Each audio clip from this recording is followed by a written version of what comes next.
When you play the Game of Thrones, you Subscribe and like. or you die. There is no middle ground. All right, hello YouTube. Welcome back to the Grease Comedy YouTube channel. Today's video, we're going to be talking about Daenerys VIII, A Game of Thrones. And this chapter really has a heavy focus on loss. How does Dany deal with losing not only her husband, but someone she cares about, a semblance of safety and home, dealing with the guilt of maybe her own actions and how that led to it. We're going to deal with that more in the coming chapters. But Daenerys VIII is definitely a really good one. It continues to cement why I really enjoy this POV. In this book specifically. And let's get into page 702 and Dany VIII. The chapter opens in a very depressing tone as Drogo is riding ahead, as he is pale, surrounded by flies on his horse. It filled Dany with dread again. Again, this is her husband. She has learned to care for him, and he is also her only source of true power. But also the flies symbolize Drogo's coming death as they go closer and closer to him. They are known as blood flies as they suck the blood from man. Drogo used to be able to catch them in his hand, hearing them try to escape and then killing him. A very cruel thing to do. But now he was lifeless. The flies grew closer to him. His horse flicked away some, but not the ones that were going closer to Drogo. And that gets us into page 703. Dany thinks of his new mud covering, as Miri's covering had left him itching and he had ripped it off 6 days past. He also continued not following her directions by also drinking milk of the poppy and other drinks he was not supposed to do as well. So this really, again, shows us that it seems like it's more that Drogo is not following his medical instructions.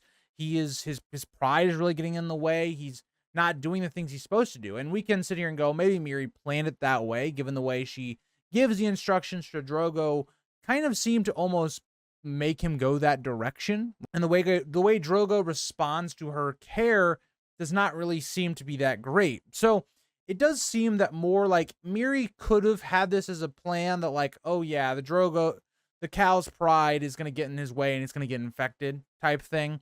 That's definitely possible. I think it's more likely that she poisoned Drogo in front of all of them. I think it's just more likely that based on what she did. But it does show us that Drogo's pride is really what seems to have killed him. And that does a lot in this world. But yet Dany notes that Drogo had barely touched his food and thrashed in the night. Even Rhaego, their child, kicking could not soothe him. He woke up every morning and it seemed like he had new pains and he had not slept much. Again, it's one of those things where you need rest for your body to heal, and he's not getting those things. The infection is taking more and more of a root of his ability to sleep. But this morning was the scariest. He had not even said a word, only grunts. Dany decides to ride up to him as the flies are beginning to land on him, spelling the end as she tries to talk to him. She gets no response, and barely touching his arm, he falls with a crash off of his horse, as Dany gets off her horse quickly to go to him. Again, this is huge, right? Dany might not be thinking about it in this moment, but a cow falling off of his horse basically symbolizes the end of his people following him, right? It's a very sacred thing. If a man cannot ride a horse, he cannot lead the Khalasar. If you think about everything we've talked about in terms of Viserys and Dany's relationship up until chapter 5 for her, it's been all about strength. It's been all about how Daenerys is adapting to their culture, becoming stronger, and how the Dothraki, they respect strength. And when that strength leaves you, so does your following. It's a very weird scenario where they do, in a way, respect their elders and stuff like that, but not someone that will lead them like a Khalasar. You need to be a mighty warrior. That's the way that the Dothraki society is built upon.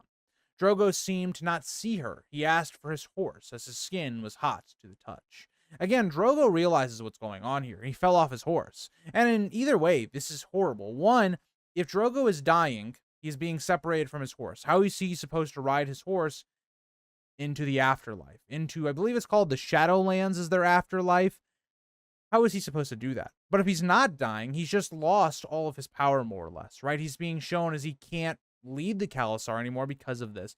All of this is extremely important to what's going on for Daenerys. But that gets us to page 704. Drogo's blood riders were on them, and they note how he had fallen. And again, they know this, right? In terms of the blood riders, they go with their cow. this is a huge moment for them. They are realizing that they very likely are going to have to die, right? Not because of anything they've done, but because because of Drogo's death seems to be coming soon. Drogo says they must ride on, but Daenerys denies this, saying they should make camp and tell the Khalasar she is nearing her delivery time and could not go on. Again, it's a noble sacrifice, Dany trying to, save her husband's pride and all of that stuff and trying to keep the Khalasar, still intact. But the problem is Drogo rides at the front of the line. I mean, too many people have seen what just happened. The rumor's going to spread like fire. It's a huge moment.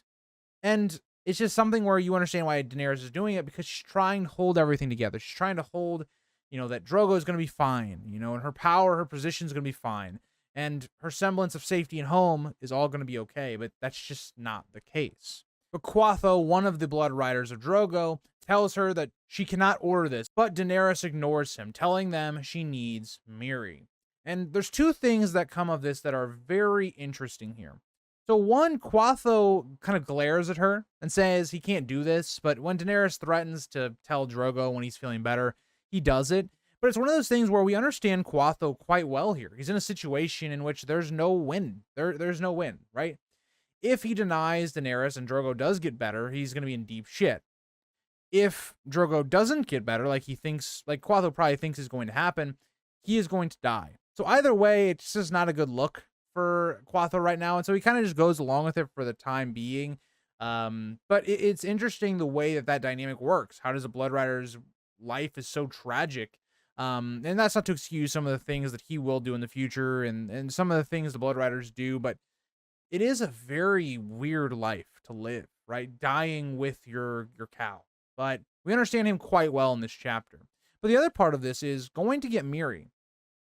You would have thought, given the way Daenerys went about claiming some of the people in the last chapter, that they were being saved, right? That they were becoming handmaidens or people that were going to serve Daenerys. And we find out that Miri is back with the slaves walking.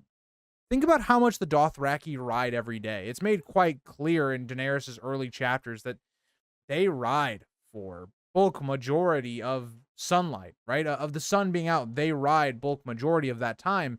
Think about this person, especially as you're getting older, walking 10 hours a day with very little stops. I mean, it's inhumane. And so when you think about why does Daenerys trust Miri, given all we've talked about in the last chapter, and the fact that Miri is not even getting really that good of treatment here, it's very odd that Daenerys trusts her. And we know why. It's because she trusts womanly figures more, which you can understand given her past with Viserys. And she also feels like she has saved Miri from the crimes going on in the last chapter, but that's not really enough, right? And that's something that she should recognize, and hopefully she'll start to learn more going into later books and all of that. The slaves then set up their tent, and Drogo is laid inside, continuing to say no. Again, this is the worst outcome you could possibly have if you're a cow. Dying of an infection on your deathbed, not riding into a battle and fighting your last battle and all of that stuff. It's very similar to the Greyjoy culture. You want to die on your ship battling an enemy and all of that. But that's just not what ends up happening here. And that gets us into page 705. Her handmaidens wanted to open the tent for a breeze, but Dany forbid this, as she wanted no one seeing him like this. And when her Khaz arrived, she made them guard the tent, admitting no one in. Again, Daenerys is trying to cling to any hope, right, that this information won't get out and Drogo is going to be fine, but we know that's not realistic, right? It's Daenerys trying to forestall the tragedy and some of the stuff she's going to go through, losing her family. And it's very understandable. I'll talk about it a little bit more as we get further into this chapter and specifically into this next little part of this page. But, death is something that, it's hard to keep in check your emotions and look at things logically. And I think that is, made more even present with this chapter with Daenerys and also going forward with a character like Catelyn. But at this, the girl she had claimed, Arrow, notes that he is dying. And Daenerys, almost out of instinct, slaps her. Dany notes that he cannot die. He has never lost a fight. He is the father of the stallion who mounts the world. Again, it's Daenerys denying that this is going to happen. Denying the reality of the situation because you never think it's going to happen, especially in a situation, like Daenerys is in, Drogo is still very young. He's in, I think it's said around his mid-30s, early 30s, that area. Still extremely young. He's in the prime of his physical capacity to just die all of a sudden or be on his deathbed and leaving Daenerys alone, not even before their child is born. It's very shocking. You can't even fathom that, right? And so I'm going to relate a lot to Daenerys in this chapter and try to give kind of more of a personal idea of why Daenerys reacts the way she does to situations. And so, for me, when my grandfather passed, he was very healthy.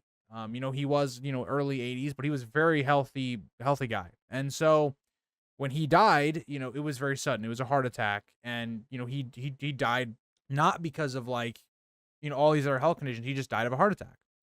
And so you have that deniability in your head where you're like, that couldn't have happened, right? Like that he's not actually gone. And that's the way Daenerys is really going to react to Drogo's kind of passing and kind of be a resolution, as we'll see later on with her as a character. But Jiqui tells her that he fell from his horse, and this is enough for Daenerys to begin to cry. Again, she's trying to not look at the reality of the situation, but this breaks her down. She begins to tremble, and she knew what that meant. A cow who could not ride cannot rule the Khalasar. It was too much for her, and it was overcoming her. And so she pushes to something else. She says, we must bathe him. But she also knows that she cannot keep this secret forever. Again, it's Daenerys trying to go about doing something, not lingering on, some pain that she's having or the sadness of the situation and not facing that. I also relate quite a lot to Daenerys in this because I've done this a lot in my past, and it was not a healthy way of dealing with things. And so Daenerys is a very human emotion here where she's trying to keep herself busy doing all these things, not really taking the time to process what's going on. It's a very human way of looking at things. And I just think George writes this character so perfectly in this first book. As a bath is being made, she once again notes how hot he is and asks, where is Miri, as she is still not arrived. While the bath was being prepared, she knelt next to him, undoing his braid like she had on their first night together, and knew he would need them when he was better, but the whole time his eyes seemed to be in another place or world. Again, Drogo is just right now in a place where it's almost like he's not even there, right? And that's the kind of horrifying part of this for Daenerys, is she's having to look at her husband in such a terrible condition that almost like he can't even recognize her. But at this, Jorah is seeking to come in, and Daenerys allows this, trusting him over anyone, which is one of those weird things, right? Because Daenerys really doesn't have many people, right, that are very close to her.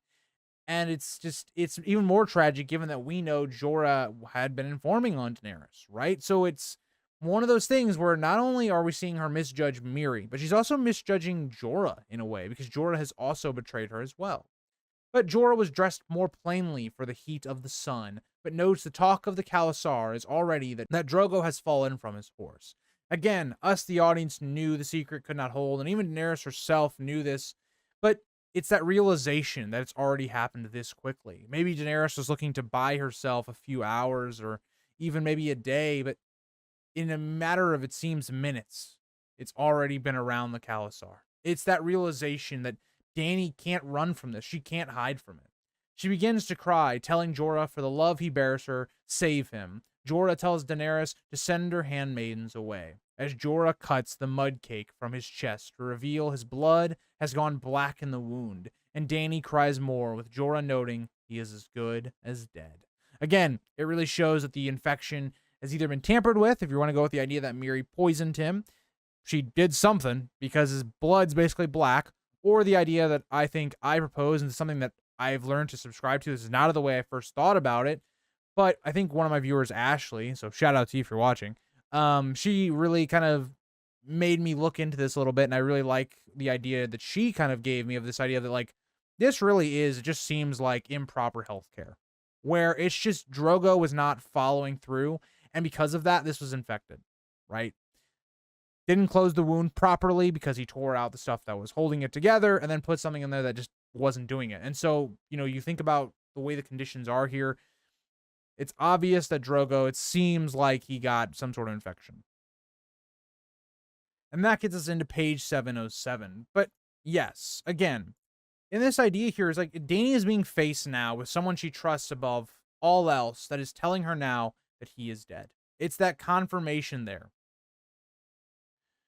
Dany notes he cannot die. It was just a cut. She will not let him die. And Jorah gives a bitter laugh. Khaleesi or queen, that power is beyond her. He tells her to save her tears for tomorrow or later. They must leave here before he dies. And again, it's Daenerys looking for some way of saving him that just doesn't exist, right? It's hopelessness, the helplessness of watching her husband die. There's nothing she can really do. And so that desperation will lead her down a very dark path. And I think a lot of people here might go down that same path, right? You know, you're faced with a loved one that you feel helpless and you're watching them, you know, slowly lose their health. You know, I think one of the worst ones in this world is dementia. My grandmother had that, and she, you know, she slowly began to forget who people were, you know, where, you know, she was. And if you had an option where it's like someone to save her, you know, what, how far would you go? It's an interesting dilemma that George paints in this chapter that makes this chapter very compelling to me. But also, yeah, they need to leave, right? We just talked about Daenerys' entire power is rooted in Drogo. Same way that Ned's power was rooted with Robert's, it's almost a reflection of two massive characters dying in this book with Drogo and Robert. Daenerys should leave, right? There is no good outcome that Jorah can think of for her if Drogo dies. But Dany was lost. Go where? And Jorah says, Ashai. It is far to the south, but it supposedly has a great port that can take them back to Pentos. And she asked, does she trust? And he asked, does she trust her Khas? Again, her Khas, just reminders, kind of her protectors that have been assigned by Drogo to her. But it is interesting that Jorah thinks to go to Ashai, you know, a very mysterious place. And we're going to have more links to Ashai in this chapter, given what Miri does. But yeah, again, she should flee. That kind of seems like the obvious rationale. But it's harder said than done. Dany says Drogo had commanded them to protect her, but why leave? She is carrying his child, and she is the Khaleesi. Her son will follow after Drogo if he dies. But as we know, we have talked about this the entire book. That's why I keep bringing it up. The Dothraki are not going to follow a baby. This is not Westeros, right? In Westeros, yeah, right? That makes sense. That they would then follow his son. Daenerys would rule as kind of a regent type character with a small council thing. That's not the way the Dothraki do it. And so Daenerys is also going to come to that realization that she really has no place here. But Jorah notes when he is gone, the others will fight for the Khalasar, and the babe in her belly will be killed. Again, obviously, if you're becoming a new Khal, you don't want this kid that maybe he's the prophesized stallion or rider who, you know, mounts the world. Maybe it's true. Why take the chance? Kill him. Right? Get him out of the way. Get Drogo's line over so you have no competition. It makes perfect sense, even though it is extremely brutal, killing an innocent child. Again, you have that children thing that also parallels the stuff going on in Westeros. It's why I like this book so much for Daenerys, because she feels like a character connected to Westeros. The themes in her book and her chapters are very much tied to what we see with Ned. So Ned and Daenerys are very connected, and that's why I like Daenerys in this book a lot, and I feel like I need to give her a lot more credit because I have not given Daenerys as much credit as I have in the past. Rhaego seemed to hear this, kicking inside her as she remembers what Viserys had told her of Rhaegar's children, how even baby Aegon had been killed. Interesting that George brings up Aegon here. That, you know, we will see a possible young Griff. Maybe he is Aegon, maybe he's not. But she knows this is to be the true. She knows this to be true of Rhaego's fate if this is allowed to happen. And she knows she will order her cause to keep him safe and Drogo's blood riders, but Jorah cuts her off. Again, she is forgetting the culture of the Dothraki. The blood riders won't follow her, won't help her. The blood riders will die after this. And that's what Jorah notes.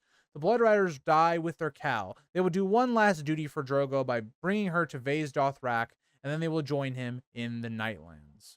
And that gets us into page 708. Dany did not want to go back, and she knew he was right. But all the same, she cannot leave him and would not, as he had always protected her. Again, how do you leave someone that, you know, you've come to love, that's still alive, by the way? Like, Drogo's not dead yet. He's not a corpse. But even so, like, how do you leave someone like that? It's easier said than done. You can see the rationale and logic into leaving right now. but the emotional side of you, your heart, tells you not to. It's a tough thing that Daenerys is forced to do.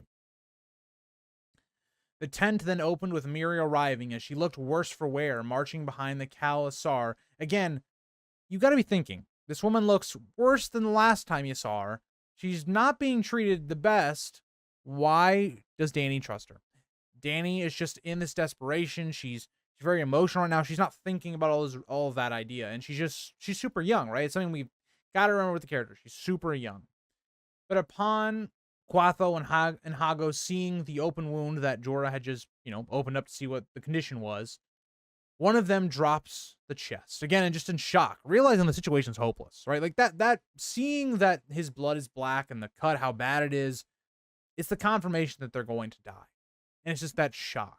Miri examines the wound, noting that it festered. And Quatho notes it's her work, punching her and kicking her until Daenerys commands them to stop.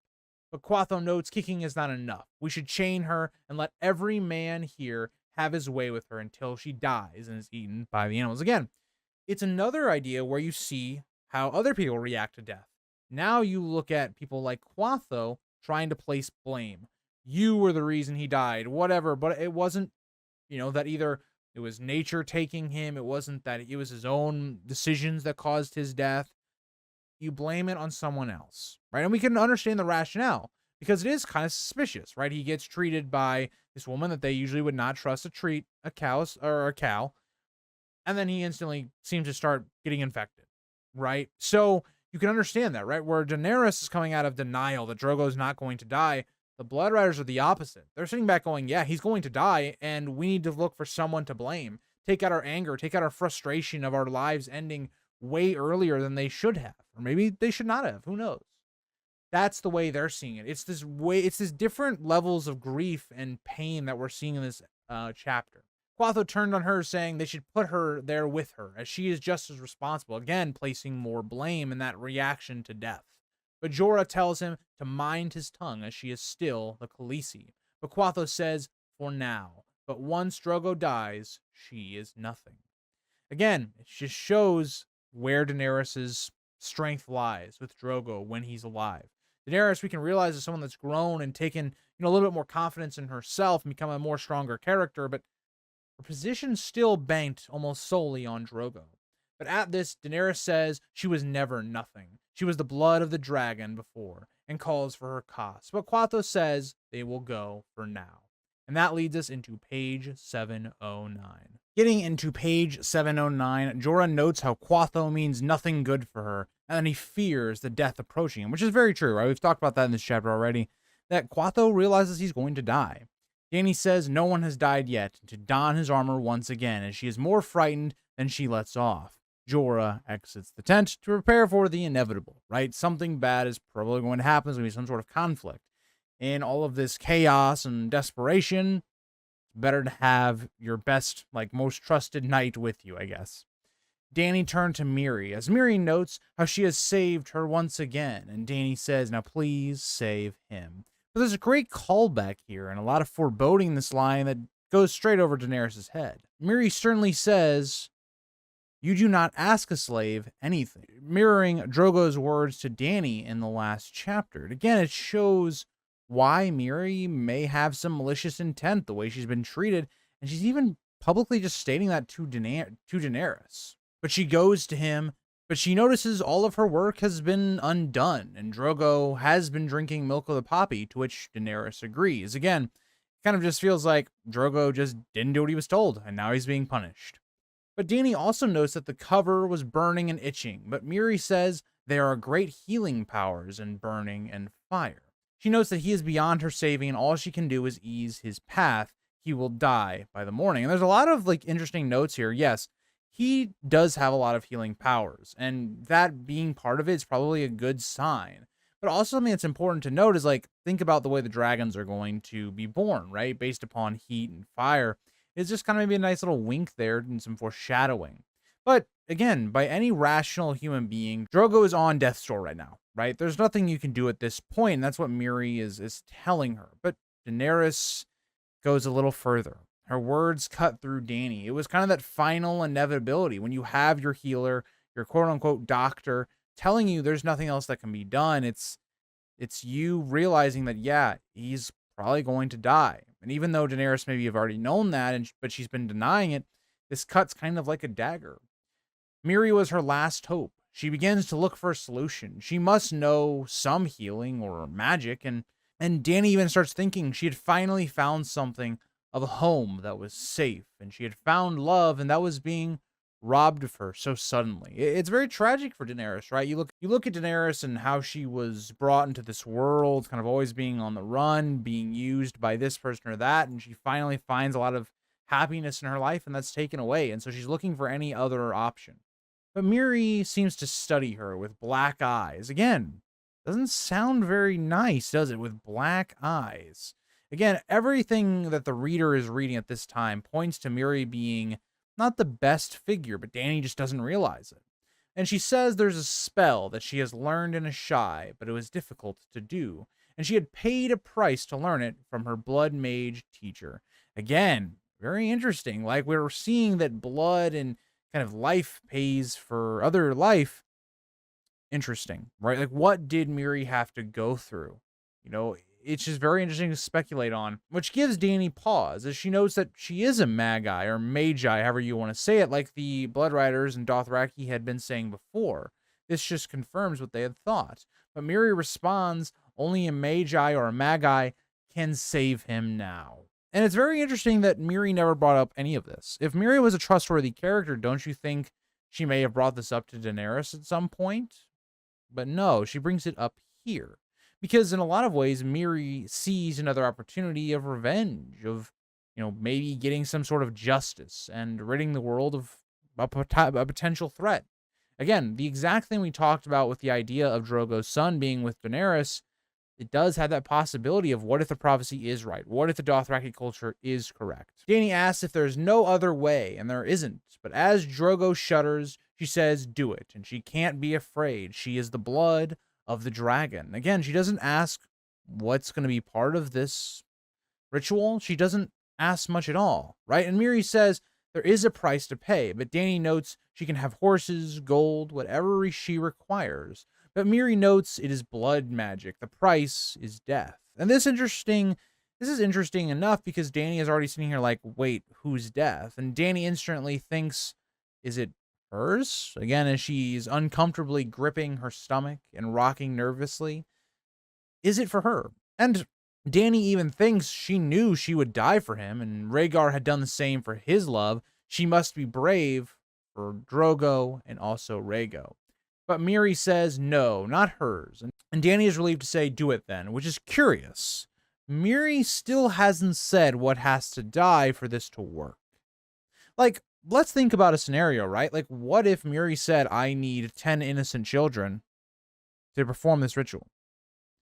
How would Dany react then, right? It's a very different thing in terms of sentencing a young child to die for your, loved one or whatnot. It is interesting that, like, George didn't push that boundary, even having a line here saying, like, Miri saying, a joking line, I'm going to need like 10 innocent people or something like that. It'd be interesting to see, like, how far would Dany go? Miri then begins going to work as Drogo is lowered into the bath. And Drogo says no, he must ride, but his strength leaves him in the bath. Miri then has Drogo's horse brought into the tent, which goes wild with the scent of death, needing 3 men to subdue it. Dany asks what she plans to do, and she says that she needs blood for the ritual. Again, Miri is very vague about this. All this should kind of seem very suspicious, right? She's not being given many details. But Drogo, only 16 years of age, and he was always someone that, Dany notes as being very energetic, happy, just your average 16-year-old. But here, he seems on edge as he tells her not to do it. This is blood magic, and it is forbidden, and to let him kill her.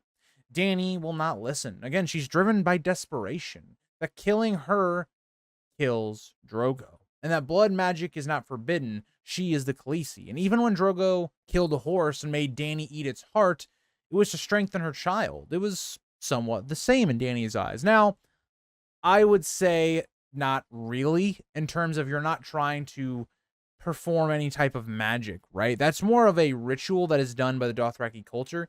Here it is quite obvious they're trying to bring a man that's on the brink of death back to normal health. It's not the same thing, but I get what Dany's reasoning is. Again, she's looking for an excuse to do this desperate act. The stallion kicked and reared as they brought the horse close to Drogo in the blood-stained pool. But then Dany saw a knife appear in Miri's hand. She had not known where it had come from, but it describes it quite weirdly. Listen to this description, guys. Does it not sound very suspicious, especially given the North, given the old gods and the children of the forest? It was a leaf shape with glyphs upon it that seemed very old. Where did this come from? If you're Dany, you have to be on... This has to say on edge. This is a slave. They are not supposed to be armed. Well, I guess it's not technically a slave, but it's like Dany's servant or whatnot. They are not supposed to have weapons. Where did this come from? Was it in one of her chests? What? It's very suspicious. Everything the way that Miri is being described in all of her actions, George paints this character of someone that is very morally not so good, it would appear. But she slashes the horse's throat and began to chant to give the strength of the mount into the rider. Now, this is also interesting because it connects directly into the Dothraki culture, right?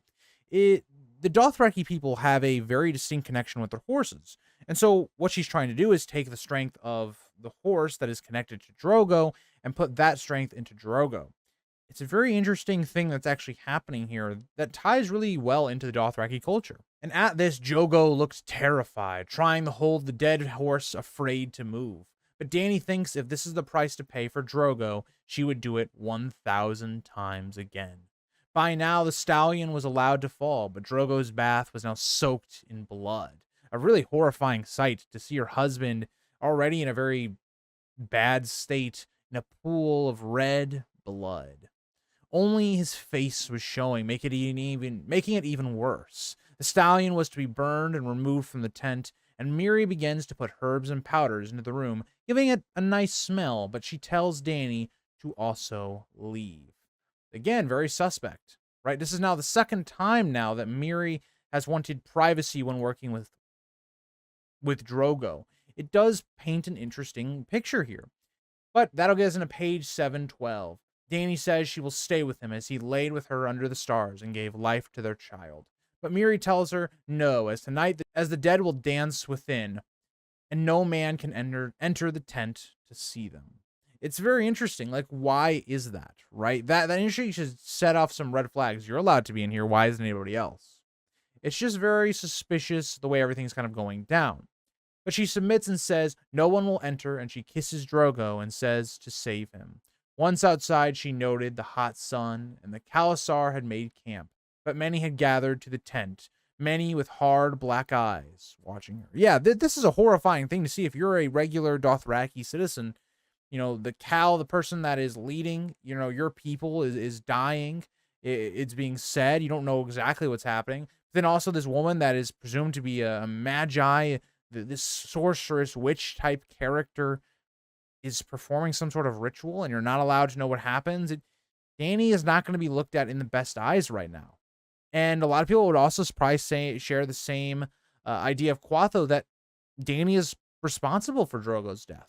That's another thing that'll be going on. So you have a bunch of people on edge in the prelude to the chaos that's about to ensue. She spots Jorah near as well as he comes to her, noting the blood on her. He asks what she has done, calling her a fool. Dany notes she had to save him. Think about the way she words that, right? Even Daenerys in this knows this is a very desperate act. Who knows what can happen? And maybe she could even be regretting it.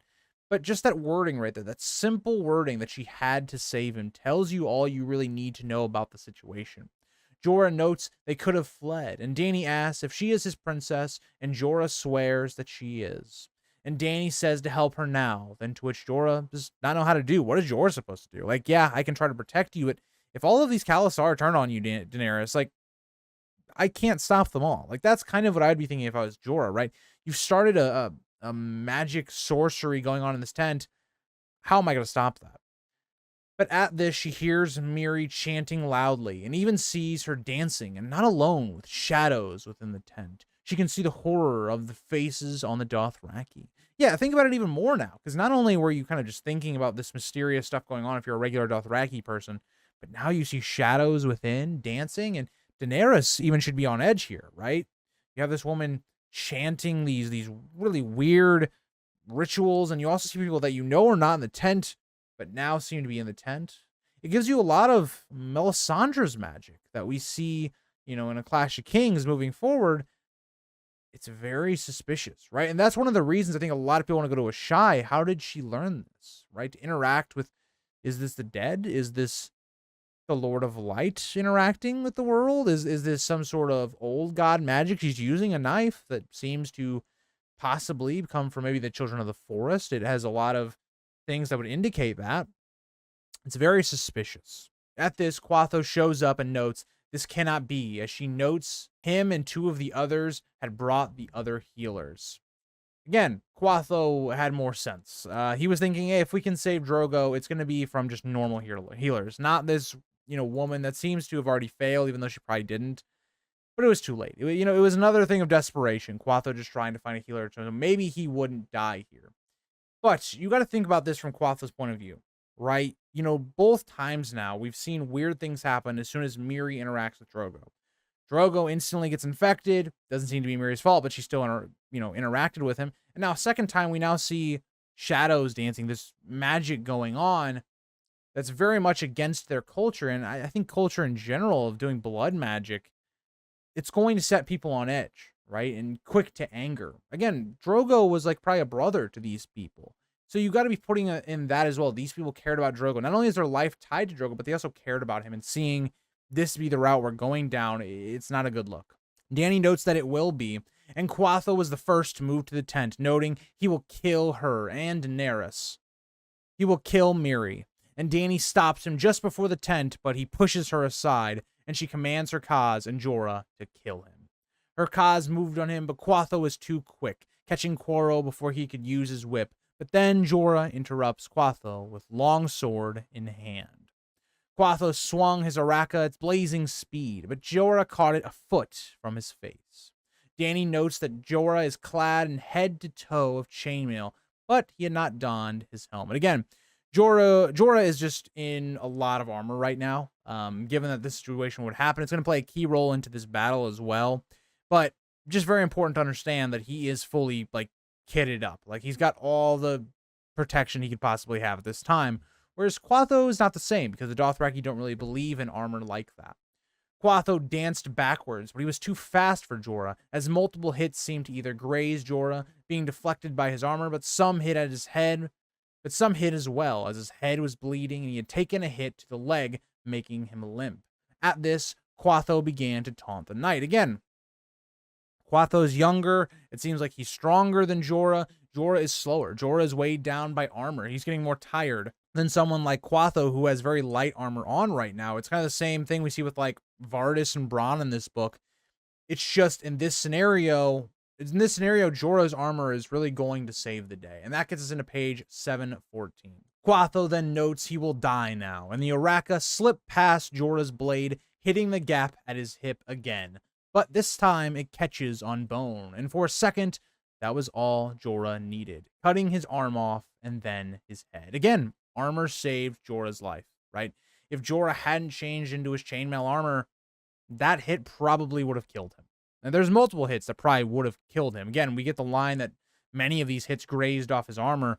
Jorah was quite outmatched and gets actually very lucky in this battle, but it shows the importance of armor for the most part, right? But all the while, Daenerys' sun began to kick wildly, and then her water began to go down her thigh.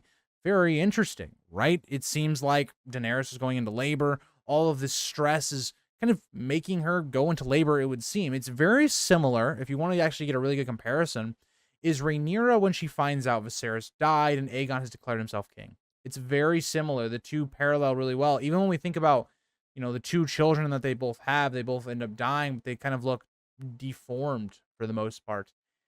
It's a very interesting parallel that George does here with Rhaenyra and Daenerys. But at this, Rakaro and Jogo teamed up on Hago, the other Blood Rider, killing him as well.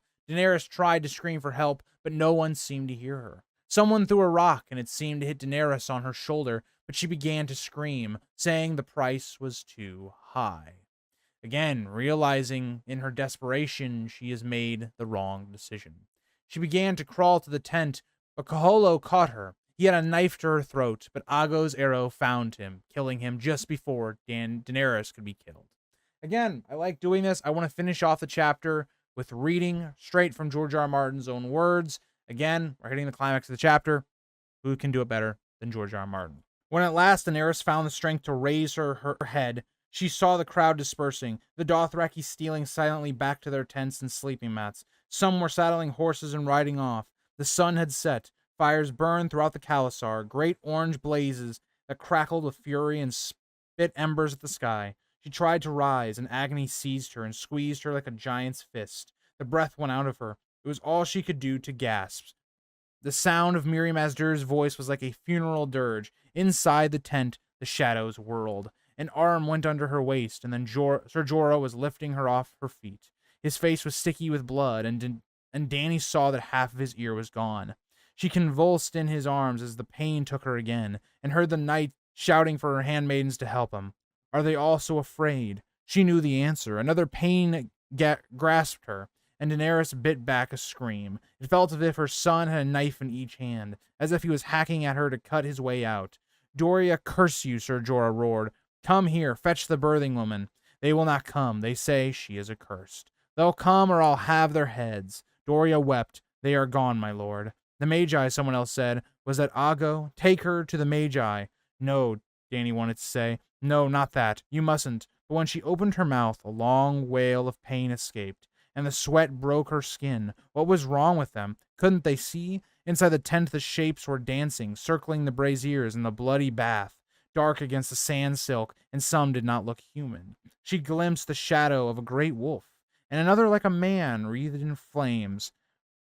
The lamb woman knows the secrets of the birthing bed, Eerie said. She said so, I heard so. Yes, Doria agreed. I heard her too. No, she shouted, or perhaps she only thought it, for no whisper of sound escaped her lips. She was being carried, her eyes open to gaze up at a flat, dead sky, black and bleak and starless. Please, no, the sound of Miri Mazdur's voice grew louder, until it filled the world. The shapes, she screamed, the dancers. Ser Jorah carried her inside the tent. A very dark ending to the chapter. As Daenerys, going through labor, she's struggling to even speak. The pain is just insane. I mean, I am not a woman, so I don't know about birthing, but from everything that indicates it's a fairly painful experience, especially given that you don't have modern medicine, like they didn't have back in the day. A very difficult experience, especially when you have nobody helping you. It came very suddenly. You then have the stresses of this blood magic ritual thing going on in this tent, with the stresses of the Dothraki people. And right here, Daenerys notes it that people are leaving. People are hiding. They're going away from this. Daenerys is viewed as being a curse, so no one will help her. Her baby seems to be really trying to come out, and it seems like she's stabbing blades into Daenerys, trying to get out. All of it paints a very dark picture of what we're going to find out in the next chapter. But for the first time reading this, you're going, what is happening? Right? It just seems very weird and confusing. And Daenerys also gets something that I find is very interesting. She specifically notes a great wolf and a man wreathed in flame. It indicates to me that this is probably Stannis and also Robb Stark. But both here are these shapes of the dead. Is that to indicate both of them will eventually be dead? Is that a foreshadowing to Stannis' future death? Is the figure in fire, wreathed in fire, someone different? Who knows? All of this is quite interesting, right? Does the Great Wolf mean Ned? Maybe. It's very interesting to try and pick apart the symbolism within this chapter. But either way, it's a dark ending to the chapter. It's very ominous. It paints one of the most horrifying chapters, especially of this book, but of the entire series. But yeah, that's the chapter. Thank you guys for watching till the end of the video if you're still here.